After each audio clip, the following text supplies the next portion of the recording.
Hello po sa lahat po ng mga nagmamahal po kay Miss Jillian Ward and Mr. Eman Bacosa Pacquiao. So another updates po tayo patungkol dito sa sinatawag na payo ng mga magulang nitong si Mr. Eman Bacosa Pacquiao towards Mr. Mr. Eman, no? Kung ano nga ba ang point of view nito pong mga magulang ni Mr.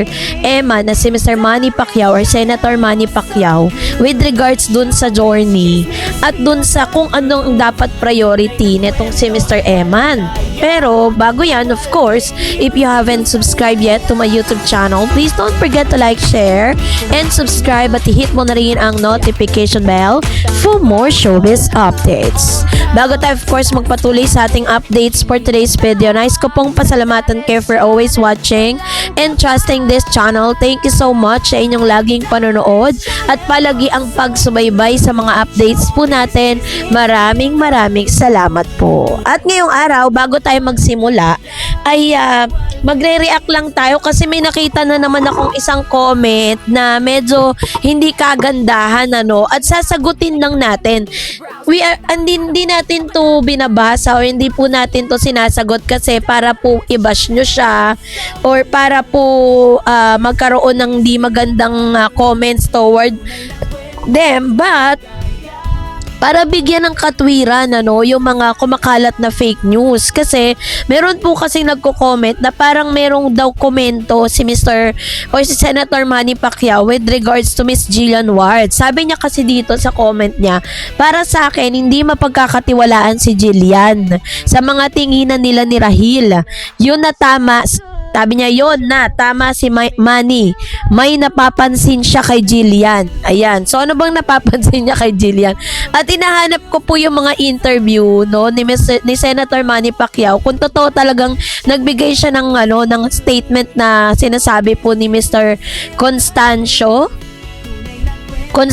Combo, kung meron talagang sinabi si Sir Manny na parang may napapansin daw siya kay Jillian Ward, which is wala naman po akong mahanap, wala naman po akong kahit sa mga Twitter, kahit sa mga Instagram, social media posts, wala po akong nakita na parang nagbigay ng statement si Senator Manny Pacquiao towards Miss Jillian Ward, Hindi rin natin alam kung ano ba yung napapansin, kung ano ba yung balita na nakarating kay Mr. Constancio, kasi marami po mga vloggers ngayon na parang makapag-vlog lang, 'di ba? Parang ginagamit na nga po natin sila, para to sa mga vloggers, ginagamit na nga natin sila bilang mga content tapos sisiraan pa natin.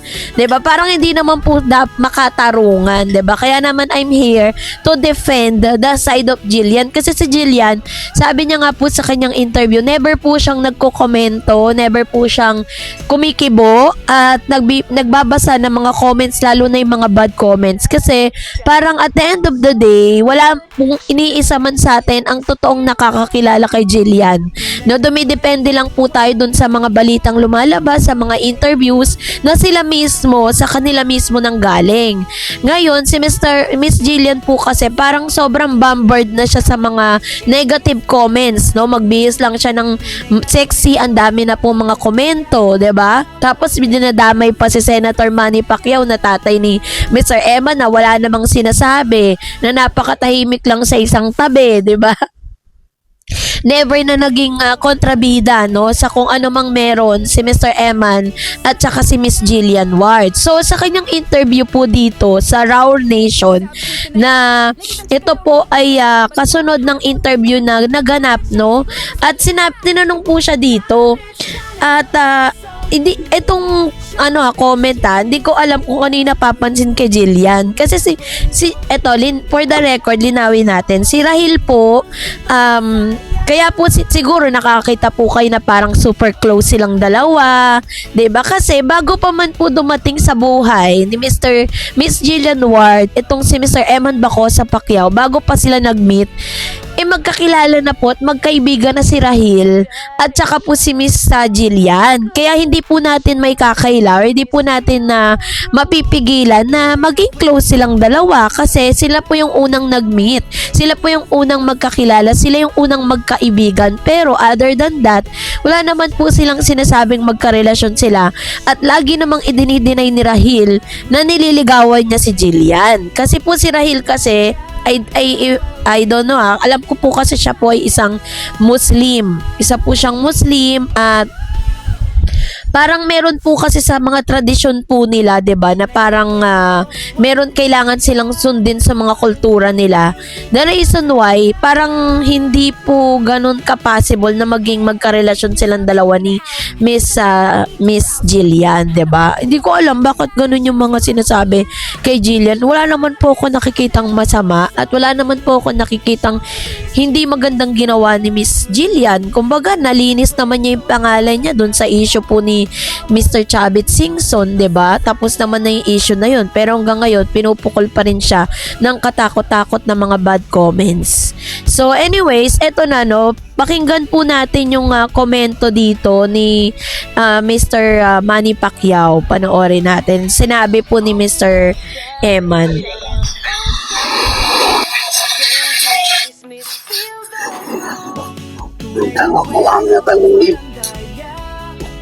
Evan, sabi ko, wala pa sa focus mo ngayon yung pag-graduate niya. Pero kasi di ko minsan, merong mga timeline na sinusundan ba sa mga lalaki. Na dapat ito, diba, ako, mami ka lang ka ba? May naisip mo na ba yun? Di naman if God willing talaga, well said, perfect. Tsaka, meron ka mang gusto, mas mabuti, kahit mo na siya ilagaan. If you really want to visit them, So, if ever ikaw ang open, hindi mo na kasi yun. Kung life about sa ganyan, sabi niya, focus ka lang. Gusto mo talaga. Pero, just get guts. at this point, Yun. So, sinabi niya po, tinanong po nang nag-i-interview sa kanya, Eman, sabi niya, ano daw ang sinasabi ng tatay? Kung naintindihan niyo ako, kasi naintindihan ko, naka-earphone ako. Sabi niya doon, tinanong siya, or parang kung yung tatay niya daw yung, nagkomento ba yung tatay niya with regards to that, sinabi daw ng tatay niya, payo sa kanya ng tatay niya, mag-focus ka muna sa game.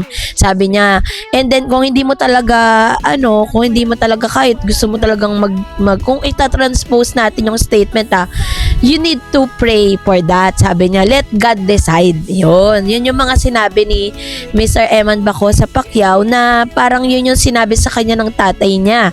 No? So, ibig sabihin, even yung tatay ni Mr. Eman Baco sa Pacquiao na si Senator Manny Pacquiao ay wala naman talagang bad mouth dito po kay Jillian. At the same time, hindi para pigilan niya si Eman kasi kung tutuusin nasa tamang age na siya. Kaya tinanong siya, 'di ba? Parang sa mga lalaki kasi meron silang tinatawag na timeline kung kailan dapat sila ay mag-aasawa, ganon. Kung kailan dapat sila ay settle down na, 'di ba? Pero sa kanya, sabi niya, inilalagay niya sa kamay ng Diyos, no? Yung lahat ng kanyang mga plano.